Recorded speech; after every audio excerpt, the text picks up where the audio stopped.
આજે ગુજરાત એસટીની નવી 182 બસોનું લોકાર્પણ કરાયું છે અને ગુજરાતની 182 વિધાનસભા દીઠ 182 બસોનું લોકાર્પણ કરાયું।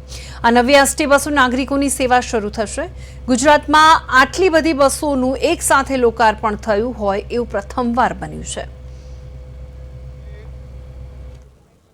ગુજરાતની ધરતી પર ગુજરાતના છેવાડાના માનવીઓ માટે, યુવાનો માટે, મહિલાઓ માટે દેશમાં કદાચ પહેલી વાર આવા દ્રશ્ય જોવા મળ્યા હશે કે રાજ્યની બધી જ વિધાનસભાઓના નાગરિકોને એક સાથે કોઈ બી પ્રકારની પક્ષાપક્ષી વગર, કોઈ માંગણી વગર 182 વિધાનસભાના નાગરિકો આજે જૂની બસમાં આવ્યા અને આદરણીય ભૂપેન્દ્રભાઈ પટેલ સાહેબ દ્વારા આ સૌ લોકોને નવી બસ ભેટમાં આપવામાં આવી।